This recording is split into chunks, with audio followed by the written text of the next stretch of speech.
Pengen baca Alkitab tapi sering ngantuk? Ingin bertumbuh tapi malas baca Alkitab? Kamu harus tonton video ini sampai tuntas, karena di sini ada solusinya.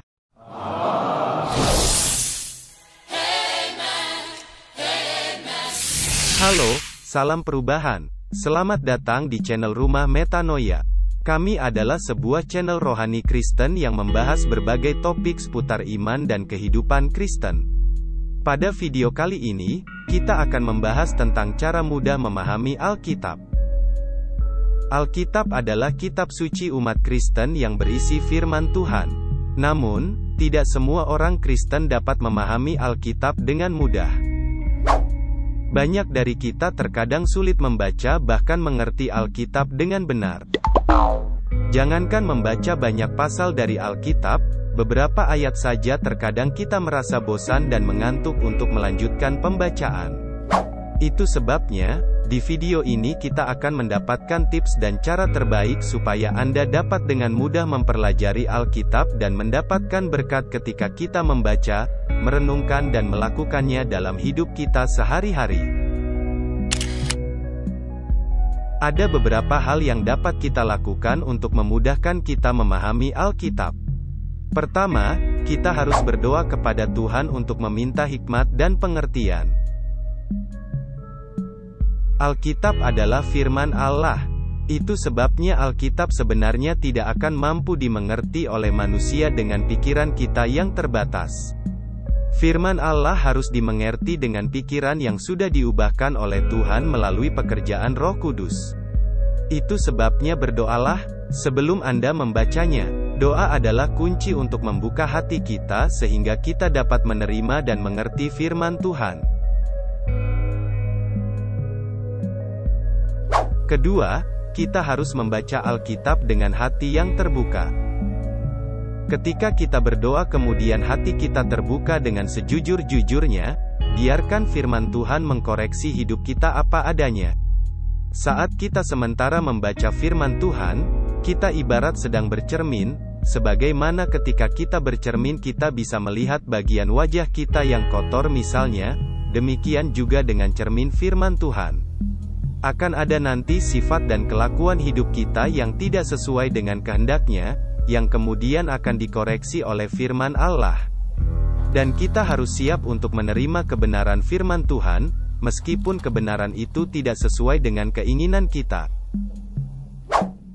Ketiga, kita harus mempelajari konteks Alkitab. Secara singkat, konteks Alkitab adalah segala sesuatu yang bisa membantu kita untuk dapat memahami makna yang sebenarnya dari teks Alkitab. Alkitab ditulis dalam berbagai genre, seperti sejarah, puisi, dan nubuat. Kita perlu memahami genre dari suatu bagian Alkitab agar kita dapat memahami maknanya dengan benar. Alkitab juga ditulis dalam rentang waktu yang begitu panjang, kurang lebih 1500 tahun. Ada era dan masa yang berbeda antar satu bagian dengan bagian yang lainnya. Tentulah masing-masing masa, waktu dan era tersebut mempunyai latar belakang yang berbeda. Itu sebabnya, kita juga perlu mempelajari sejarah dan budaya pada masa Alkitab ditulis. Hal ini akan membantu kita memahami konteks dari suatu bagian Alkitab. Keempat, kita dapat belajar dari orang lain, dalam hal ini pemimpin rohani kita. Dalam surat Rasul Paulus kepada jemaat Efesus, dalam Efesus pasalnya yang keempat ayatnya yang ke-11 dan 12 berkata, "Dan ialah yang memberikan baik rasul-rasul maupun nabi-nabi, baik pemberita-pemberita Injil maupun gembala-gembala dan pengajar-pengajar, untuk memperlengkapi orang-orang kudus bagi pekerjaan pelayanan, bagi pembangunan tubuh Kristus." Dari ayat-ayat ini kita belajar bahwa Tuhan memberikan kepada kita pemimpin-pemimpin rohani yang dapat memberikan pencerahan rohani. Dalam ayat ini Paulus memakai istilah, memperlengkapi orang-orang kudus, bagi pekerjaan pelayanan. Memperlengkapi yang dimaksud adalah, para gembala, penginjil, pelayan firman wajib memberikan makanan rohani berupa taburan firman Tuhan kepada jemaat Tuhan. Dari merekalah kita dapat mempelajari firman Tuhan. Karena tentunya seorang pengajar firman tidak sembarang untuk mengajar.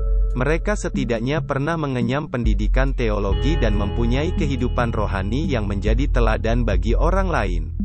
Walaupun kita juga tidak bisa mengkultus individukan seorang pemimpin rohani, karena mereka juga tetaplah manusia seperti kita yang masih bisa tersandung dan jatuh dalam dosa. Itu sebabnya, doakanlah terus pemimpin rohanimu supaya Roh Kudus menguatkan, menjaga dan mengurapi mereka, agar selalu siap sedia memberikan pelayanan rohani seperti memberikan pengajaran firman yang dapat membangun kerohanian jemaat. Kelima, kita dapat menggunakan alat bantu.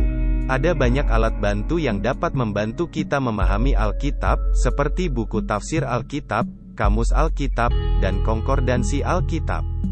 Bahkan di zaman sekarang, di mana kemajuan dan perkembangan teknologi digital semakin pesat, kita dapat mempergunakan alat bantu seperti halnya software dan aplikasi yang dapat membantu kita untuk mempelajari Alkitab dengan baik, seperti Sabda, S-Word, Bibleworks, dan lain-lain. Kita juga dapat menulis catatan saat kita membaca Alkitab. Hal ini akan membantu kita mengingat apa yang telah kita baca.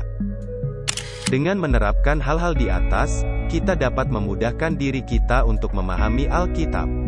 Alkitab adalah sumber kehidupan bagi kita, dan kita harus berusaha untuk memahaminya dengan sebaik-baiknya.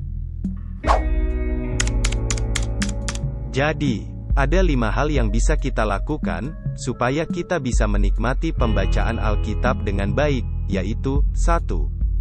Berdoa, meminta hikmat dari Tuhan. 2. Bacalah Alkitab dengan hati yang terbuka. 3. Harus mengerti dan paham konteks dari nats Alkitab yang kita baca. 4. Belajar dari orang lain, terlebih pemimpin rohani Anda.